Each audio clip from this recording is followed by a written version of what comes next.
evening. Wherever you are in the world, welcome.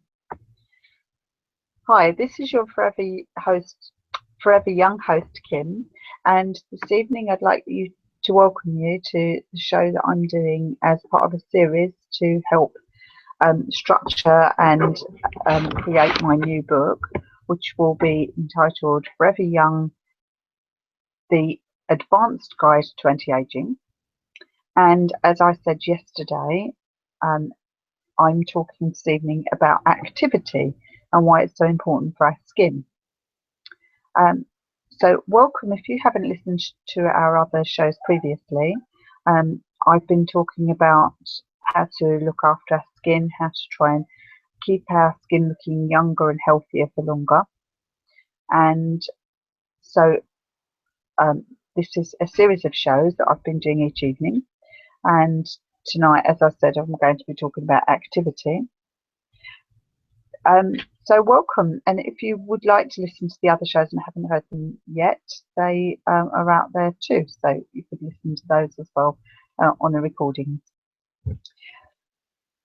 So why do we need to be active in order to keep our skin healthy? Well, the thing is that being active helps us to pump our blood around our body more quickly. And if you think about it, when you exercise, you can feel your heart pumping and you go redder. And that's because the blood is pumping around, and also we're trying to cool ourselves down. So it comes right up to the surface of our skin. And if the blood is at the surface of the skin, obviously it means it's fetching with it all the nutrients, oxygen and water that it needs to carry around. And it also, when it's there, it exchanges all of the goodies that we need and takes away all of the waste products from our cells and takes them back in the blood, and they get cleaned up through kidneys and liver and things. So it helps keep your blood nice and clean, because obviously if we don't exercise and we're sitting around, our blood can be a bit sluggish, not moving so rapidly, and maybe not getting to the surface of our skin quite so effectively. Now, when we're very young, the cells at the skin of our the surface of our skin tend to start their process of growing and then keratinized, which means that the keratin they're made of, that gives it that nice firm outside protective layer, and they start to fill up, and gradually over a series of 5 fine layers they become completely hard with a layer of keratin, and the fats and liquids that were inside of the cells come out of the cells, and they produce a nice protective layer that is known as the acid mantle. And this layer is very crucial to us because it helps keep things like microorganisms and other kind of pollutants and things like that we don't want getting into our bodies outside. And it's sometimes called the acid mantle because it's slightly acidic, and this helps to prevent those microorganisms. Also, it's very good at deflecting pollution and light and things like that. It's got a layer of melanin in, which is very good at deflecting the light and stop it from damaging our cells. And also, just generally, the fat and the iridescent cells underneath help reflect away other pollutants and things as well. So it's very important that is kept at the right consistency, and it only has to be very, very slightly wrong, the balance of water to fats, for it to really spoil that barrier. And once the barrier is spoiled, becomes impaired, then all of these things can get into our skin, and also the water that we've got in our skin can also escape more easily, causing dehydration. sometimes when your skin starts to feel tight, that's because you are losing the water that's supposed to be in your skin, keeping it nice and healthy. They call that transepidermal water loss. And one of the things that moisturizer helps to do isn't it will put some water into your skin, but also it leaves a nice protective layer to help support that barrier and keep the water in your skin instead of allowing it to escape. So the thing about not getting the blood to the surface of the skin also will mean that it could throw out the nice balance between the fats and the water that's in that acid barrier, acid mantle or lipid barrier, and mean that it becomes impaired, so it's not doing such a good job. The other thing, in the cells itself and in all of the cells of your body, obviously you've got the nucleus there, and your nucleus needs to be fed with oxygen and nutrients in order to do its job, as all of the organs in your body need to be. And your skin, being the biggest organ of your body, also needs those nutrients and that water to come in good supply and help us to be able to repair and build and generally maintain health. So it's really important the blood's able to flow effectively. And so this is one of the reasons it's very important for us to exercise, or maybe we can consider it as doing some kind of an activity, because it doesn't have to be running around the block. Some of us are insane and love to run around our blocks or even around our parks or 10-mile loops or whatever, and will quite happily go off and run marathons. This is highly not recommended for your skin, so don't do as I do, but I'd suggest you go and find some kind of an exercise that you love doing. And the reason I run is because I do love doing it, or when I'm healthy enough. So I wouldn't carry on doing running if I didn't love it. And the important factor for you is to find something that you love to do and go and do that on a regular basis. The recommended amount or rate that people say, according to various websites, BBC website and things like that, is that you should be doing about 3 hours of activity a week, spread out over the period, over the time, the week, over the week. But if you are one of the people that are under a lot of time stress and can't find enough time to do those 3 hours of exercise, then luckily for you, there is an option which I quite enjoy doing occasionally anyway, and this is called high intensity interval training. And the great thing about high intensity interval training is that it will give you as much health and benefit as those 3 hours of longer, more steady state exercise in just a few minutes.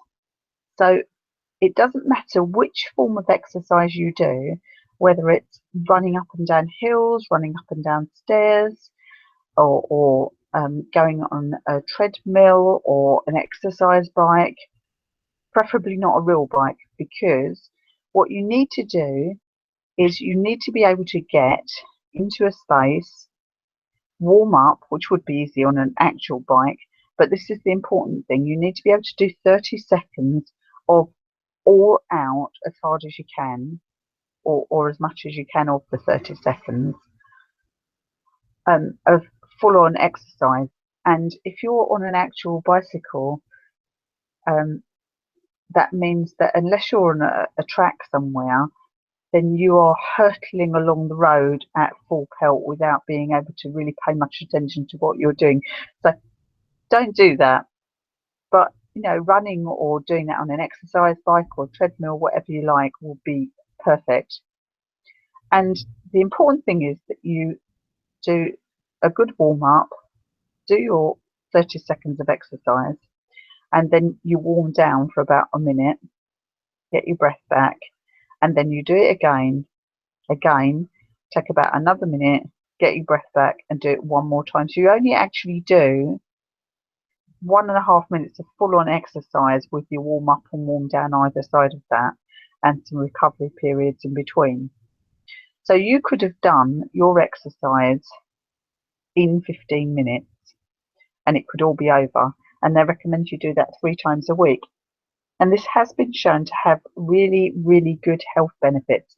For those of you that really loathe exercise, just think, I'm just going to do 15 minutes 3 times a week. I'm going to grit my teeth and I'm just going to go out there and do it. So that's for the people who either hate exercise so much that they'd rather get it all over and done with very quickly, or for those very pressed with time. The other thing that you can do though is if you're not into getting sweaty, or you hate swimming or whatever, is you could choose something more gentle. So something like yoga or Pilates are not the kinds of exercises that make you go very hot and sweaty, or that most people find makes them uncomfortably breathless or whatever. Although they can make you quite uncomfortable in terms of positions, and for me personally, there are many positions in yoga that I simply cannot get into because I'm just not as flexible as some of the other people are, or maybe there's bits of me in the way, I'm not even sure. But I do enjoy yoga, and it's very, very good for stretching out your muscles, and particularly that at the end of most yoga sessions there will be a period of complete relaxation, and that time is actually very, very useful for you if you're somebody who suffers from a lot of stress and anxiety at work and things like that. So it's a fantastic way of de-stressing. Also, it does have really fantastic health benefits. Being that flexible is really good for you, and getting into those poses and things helps massage your organs. So you're not only pumping the blood around your body, but you're giving all of your other muscles and internal organs a good workout as well. So if you've never tried yoga, why not go along and give it a go? What's the worst that can happen? You'll hate it. I wouldn't try it if you have never tried yoga before. I wouldn't try the hot yoga the first thing if I were you. I think that would be a mistake. But if you're a yoga enthusiast, maybe give that a go sometime. Although the heat, if you are the kind of person with very fair skin who finds that they get breaking capillaries on their cheeks, then I would also not highly recommend going to the hot yoga, because heat can increase that blood circulation to your surface of your skin, which can exacerbate those breaking capillaries. So I've talked about those kinds of exercise, and now I'm going to talk about another kind of exercise which I do love to do, and that's walking. I find walking along in a park or in some countryside, or even sometimes somewhere beautiful in the city, very, very relaxing, and actually it also has massive health benefits of making your blood pump around and all of those things. But I also find that just being outside in the fresh air and getting that sunlight that I talked about in yesterday's show, that helps to really improve the levels of vitamin C and also prevent you from suffering from seasonal affective disorder. So I find that very, very beneficial. And I'm going to put out an invite for people because I'm going to be doing some weekly walks, which I will be reserving for people that are my clients generally. But if you look out on my Facebook page, which is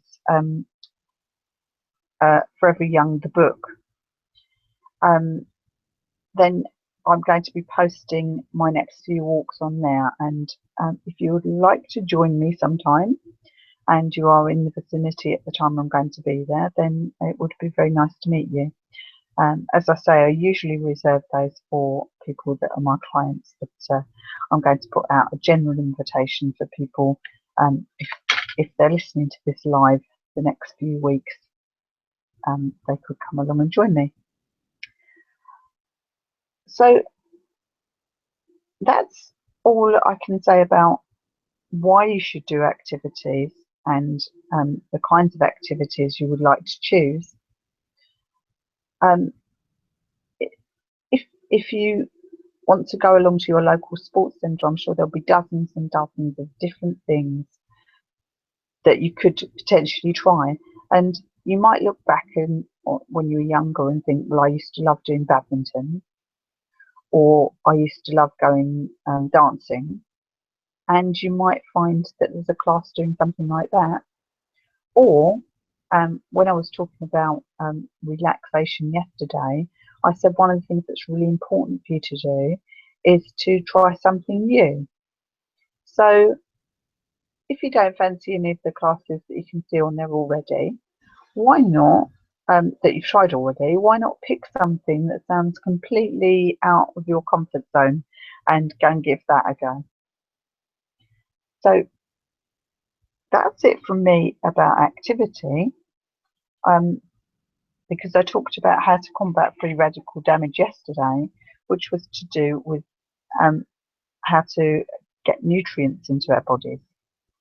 So that brings me to the subject of tomorrow's show, which will be nutrition and how to eat to stay forever young.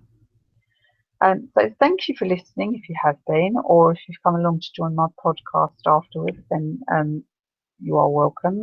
And this has been Kim, your forever young host from Radlett near London. I will see you tomorrow. Thank you.